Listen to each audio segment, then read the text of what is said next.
Hello, hello, hello! Welcome to summer in Chicago. It is like finally warm out. I was actually visiting my folks this weekend. It's Memorial Day weekend. And they live south. They're still Midwest, but they're definitely a bit south of Chicago, and it was really hot down there, and I was kind of hoping, usually Chicago's like 10 degrees cooler than it is down there, because it is like kind of like 6 hours away by car, and I was hoping that it would not be the same temperature up here, but it's the same. It's pretty warm. It's pretty warm. Actually, you guys might be able to hear my air conditioner chugging away in the next room. I wonder if I should turn that off for those videos in the summer. So we know what summer means. Summer means, as a fat woman in the world, summer means showing parts of your body that have deemed by the rest of society as parts that should not exist or should be hidden beyond all measure. So like my arms, I'm pretty self-conscious about my arm fat, and I know that there are exercises you can do for it. And I do really want to start. You can tell I have basically no arm muscle, and this is this is kind of like a lot of excess fat. As I've gotten older, again, I'm not old, to remind everybody on here, I'm 29. I'm turning 30 in a few months. I keep on saying a few months, but it's actually like 6 months, 6 or 7 months, right at the end of the year. So as I've gotten, in the last few years, I've noticed that really my skin has, in a lot of ways started to droop in ways that it never has before. But this is one of the most noticeable things for me that really I'm pretty self-conscious about. And so, in the summer, a lot of people are wearing their sleeveless shirts and dresses, and I was just looking at sundresses the other day, and why is it that the cutest ones have spaghetti straps? I don't know. I'm self-conscious about showing my shoulders and my upper arm. It's just skin, it's just a body, but I'm really self-conscious about that. Being home this weekend made me think, every time I go home, obviously I'm focused on my family now, and my role has changed a lot over the years. I'm not a child anymore. I do come from a cultural background that I think is a little bit different than the family structure of a lot of my friends who have parents who are not immigrants here. I've noticed that a lot of times people my age will develop almost like friendships with their parents, and things kind of equal out a little bit. There's a tiny bit of that that happens in my culture, and I think definitely in my family, but it is not to the same level as other people. Definitely do not see my parents as friends, but my dynamic over the years has definitely changed within my family structure.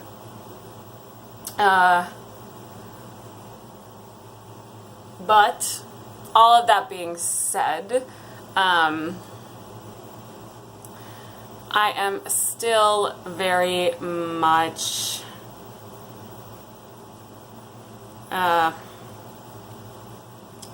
not as a woman or whatnot, expected to dress fairly conservatively. And my sister gets it too. She's very petite. My sister is like 5'2" or 5'3" and like 115 pounds, kind of. She's definitely not overweight. She's probably, her BMI is probably closer to being underweight, I guess. She's very, very petite, and she will still get, messaging from my parents that she should not be wearing things that are too revealing and whatnot. So when I'm going home, it's funny because it's pretty hot down there right now, and I packed all like long sleeve, like button down blousey shirts and pants, which is normally just what I wear in general, but I was also like, careful when I was looking through my closet and packing things. I was like, okay, this would be more appropriate, this would be more appropriate. But actually, even then, even wearing long sleeves and button down and blousey and all of that, I still feel uncomfortable because I know that my body is still big and my father can see it. Like when you have an overweight body, for example, because my background is like kind of more conservative, like I don't have like a really great way of hiding the fact that I have breasts and things like that. Like even if I'm wearing a blousey button down, like you can still kind of see the shape of my body. And then every time I'm home, I also think about how all of my jeans are tight. Like I wear I wear jeans. I don't like jeggings as much because I feel like they get out of shape. So I do wear like actual jeans, but they're like, the skinny leg kind of things. And my dad will basically always comment every time I'm home about asking kind of why I'm wearing the pants that I'm wearing. And then he'll also, if we're shopping or something, like he did this time, he will point out like really wide leg trouser type things and ask me if I would be interested in wearing something like that. And it's usually something that, I look at and I'm like, that would be extremely unflattering on my body. It would like make me look really boxy and like I have no shape, and it would probably like be tight in all the wrong places. Like, I don't know. I've bought trousers like this before that are just like really tight at the thighs because I have kind of bigger thighs, and then they're like really loose through the leg, and I just like really don't like that look. I like the skinny leg look. I guess I like creating the illusion of an hourglass for my body. So I like, having something that gives me broadens my shoulders, and then something that comes in at my waist, and then something that goes back out. And I feel like that's also been what I've taught about fashion in the U.S., but my dad's, not from the U.S., and growing up we were always kind of expected, especially me being overweight, to cover our shape really well. And it's always just strange to me because I'm almost 30 that like that is still kind of like top of mind for me when I'm going home, and that I can't really do good enough. I was wearing clothes at home, it's like 90 degrees outside. We like went for a walk around a lake at some point. It's 90 degrees outside. I am wearing, muted colors that are probably appropriate for 50 to 60 degree weather type clothes, like fall type clothes, and it's still not good enough. It's like my pants are too tight. You can see contours and things. So I'm always just like very conscious of it when I go home. I also know that kind of no matter where I am on my weight loss journey or not weight loss journey or, you know, mental health journey or like wherever I am in my life, if I'm feeling really, really good about it, that's also something that being at home, I feel extremely judged about because it's never good enough. I mean, a big part of it is that, broken record here is that my dad is an immigrant, you know, and he came from a background, you know, I've been to the village that he grew up in a few times, and although he had all of his basic needs met growing up, he came from a very small village in India, and like he has seen a lot of absolute poverty in his life, and by absolute poverty we're talking about that in terms of relative, which is what we see in the US, where while we do have things like starvation, for the most part, because of our social safety net system, folks are supposed to be covered. Their basic needs are supposed to be met. So relative poverty in developed nations refers to a slight step above basic needs. So it's like cycles of poverty in communities, and kind of all the things that come with that, around poor health care and lack of access to opportunities and resources, and all of these things like that. That is what we're talking about when we're talking about relative poverty. When we're talking about absolute poverty, we're talking about, you know, all these villages and spaces in India that are being kind of like sucked dry right now because of neoliberalism and our global economy moving towards more of like a city-based structure. That the like more rural areas are struggling right now. Like agriculture and stuff is not doing as well right now, and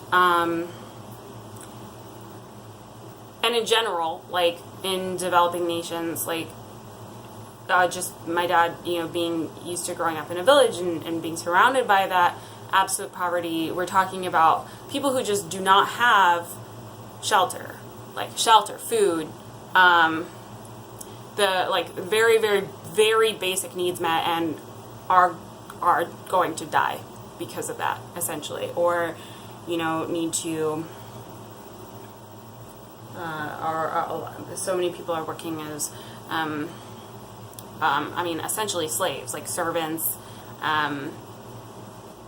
where, you know, you're, because of the caste system, you're low caste and you live on the edges of the village or whatnot, and you have like this backbreaking, really hard life, and it's just very easy to die, and like life expectancies are a lot lower. And I think a lot of that has changed since my dad left, you know, like that was like, he left India in the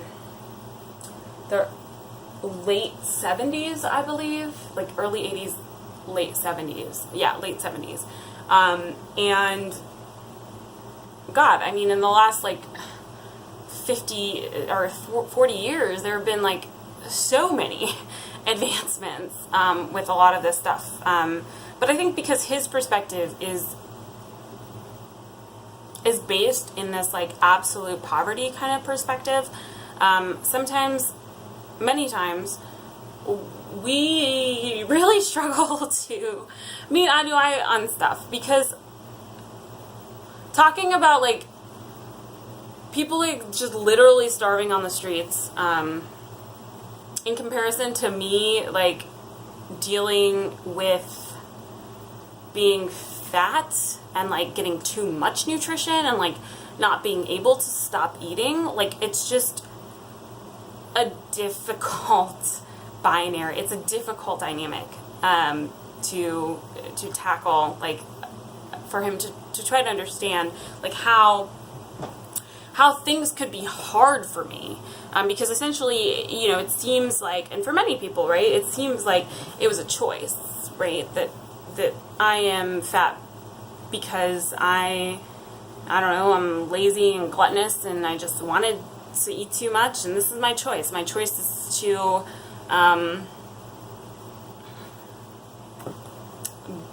have unsightly giant woman parts and eat whatever I want. That's my choice. And I think I've talked on this channel about how it feels, for me, stuff around food feels a lot like an addiction issue. I mean, it's not the same, but like that would be comparable to like, and it is for me because I've had other issues with stuff, so like comparable to like my issues around alcohol or my issues around different things, in that like, yes, like eating bad food is a choice somewhere, like at some point, but addictions are really hard to conquer. Like it's something that, I don't know, takes a lot of support and effort and resources, and it's easy to cycle back into old patterns and all these things. And I know that maybe those sound like excuses, and I think to my dad, like, they do sound like they are excuses. But this has been my struggle. Like, I do not want to be fat. I will not wanted to be fat for a number of years, and to just think of it that way, that it is just such a choice. I don't know. It's maybe simplifying it too much. I think it's more nuanced than that. Which is why I like to come on to this channel and talk your ear off and tangents and circles and everything else about this stuff. But I went home for a reason that I'm definitely not going to go into on this channel. And I think that it was a big enough and dire enough kind of reason type thing that I was not thinking about myself and my body very much during the time that I was there, unless things were pointed to. But when I do try to go home, I do try to explain to my dad stuff about why my relationship with food is complicated and why things are hard for me, and why I'm trying the best that I can. And it is often met with kind of like a sentiment that's just like, man, these Americans, like, what are they doing? like they're given so much. They're given all the opportunity in the world, and then they kind of choose to be unhappy, choose to sit on a couch all day and get fat and whatever. I mean, that's not like exactly like what he says in response to me saying things, but like the sentiment is there. So I'm always really uncomfortable when I'm back because I am the only person in my family who is overweight, and for whatever reason we do talk about weight a lot in my family. And when I'm home, I think like, okay, if my sister was the one sitting here, would she be getting this conversation? Would, my dad will talk about like how many calories everything is and what he's eating in a day, and I've told them enough times that I don't want advice from them as to, how to lose weight. I've gotten a lot of advice from them over the years of how to lose weight, and, kind of clarify over and over again, because I have to keep on reiterating it, that I do know how to lose weight, and that my issues are deeper and they're kind of complicated, and I'm working on it. So, I don't know. I guess it is kind of frustrating because it's not enough, and because I feel like I looked like I didn't know how to dress for the weather this weekend, but still, even though I was fully clothed from head to toe, it wasn't good enough because I'm fat, and you can see the shape of my body. And that's a little disheartening for me.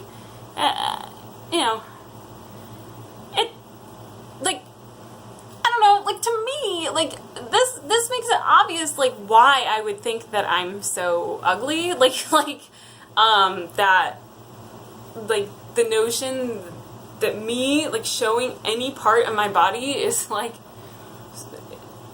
like, I don't know, like grotesque or lewd or something. Like, I don't know, like, why wouldn't a person who has been kind of taught that feel like they're really ugly, like feel like their body should be hidden and that it's gross and stuff, and like, but that it's okay for other people to show their bodies who have smaller bodies. I don't know. It just makes me really insecure when I'm home. Like, very, very aware of the size of my body. And, you know, I told them that I've lost like 8 pounds since I started taking the Ritalin, and I wanted their response to be, and you shouldn't do this, I think. You shouldn't, like, tell somebody information, like, wanting a certain response without, like, telling them how you wish that they would respond. Like, you should just be upfront about everything. You should be like, I've lost 8 pounds, but that's actually a lot of weight to lose in the span of a month and a half.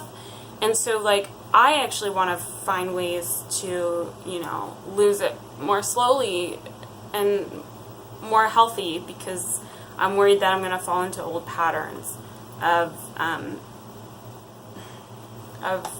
restriction. And of course I didn't say that. I just said that I lost 8 pounds since I started taking the Ritalin. They know that I started taking it like a little bit over a month ago. And they were like, oh, good, you know, like, I mean, I'm fat. Like, I'm fat. Like, you look at me and you're like, that girl needs to lose some weight. And if she lost 8 pounds, like, in a month and a half, like, good. Like, lose that much every month, you know. That's why, as a fat woman, I developed my first eating disorder, you know, because, like, you start losing weight, and, like, because you are fat, like, everyone is praising you. Like, people aren't worried. People aren't like, hey, you know, like, the doctors typically say that you should only lose 1 to 2 pounds a week. Like, you probably shouldn't be losing, like 3 or 4 pounds a week. You probably shouldn't be losing weight that fast. Like, what are you doing? Like, how much are you eating? Yeah, I'm worried about you, but, like, you know, something along the lines of, like, I care about you and I want you to be healthy, and you being healthy is more important to me than you losing weight. Like I've never heard that from people that I love. I mean, well, okay, that's not true. I've heard that from friends. Like, I've heard that from people. The one time when I was, like, in my early 20s, and I was 22, I think, and I lost like 30 or 40 pounds in like a couple months. Like, it was like very, very fast, like much faster than I'm losing weight right now. It's like every time my friends would see me, they would be like, they would notice, I guess, a difference in how I looked. So that scared them, and so I got some comments from them.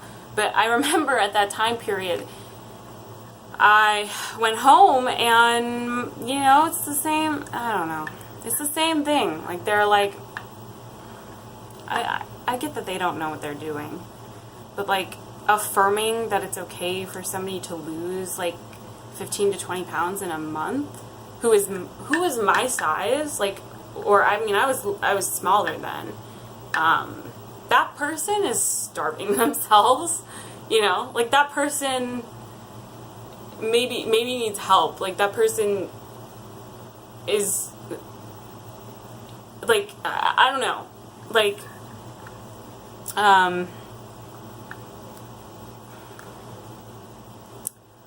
but of course you can't expect people to know that. But you know, my family gave me only praise. They've only ever given me praise for losing weight. They've never said anything around, like, make sure you're doing it in a healthy way or anything like that. They've only ever given me praise, and it's never enough. And the clothes that I wear are wrong, and I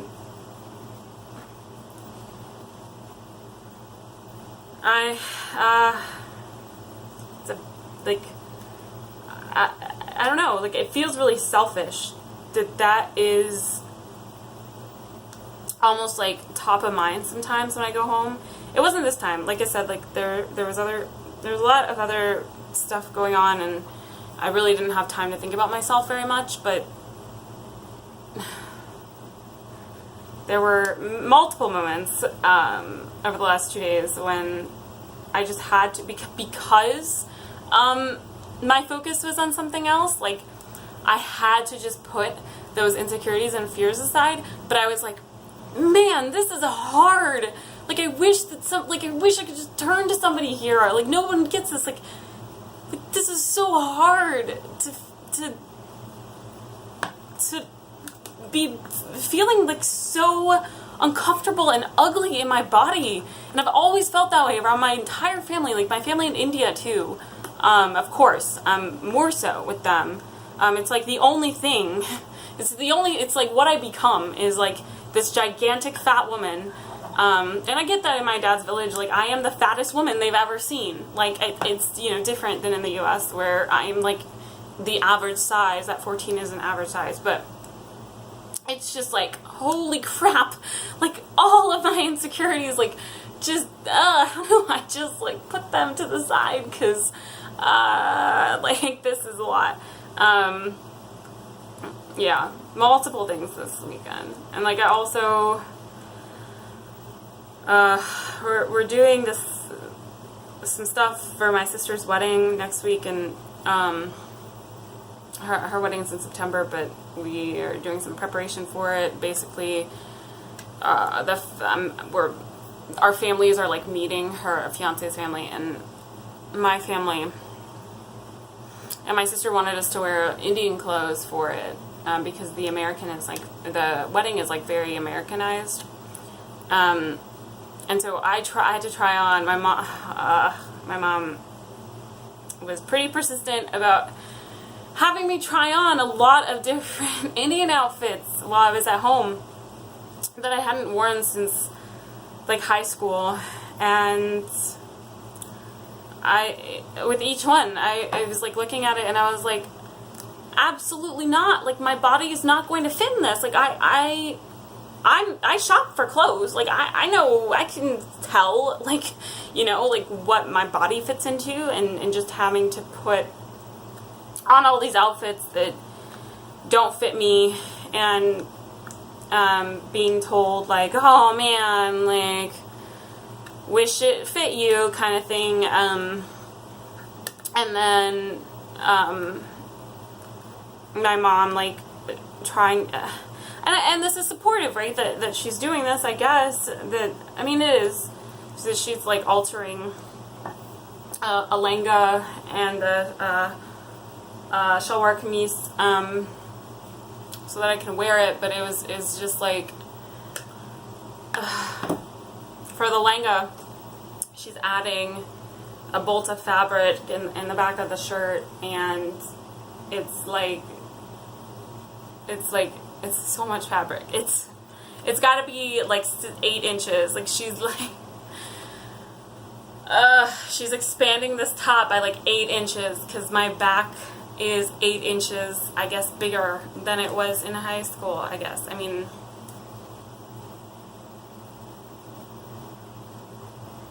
God, I really wish this stuff wasn't so upsetting for me, but it is. Anyway, I'm going to hop off. I can't believe I've been talking for 30 minutes, guys. Sorry about that. But thanks for listening to me if you have. And if you have your own family struggles of your own related to your weight, I would love to hear about them. Love you all, and I hope you enjoy this beautiful summery day.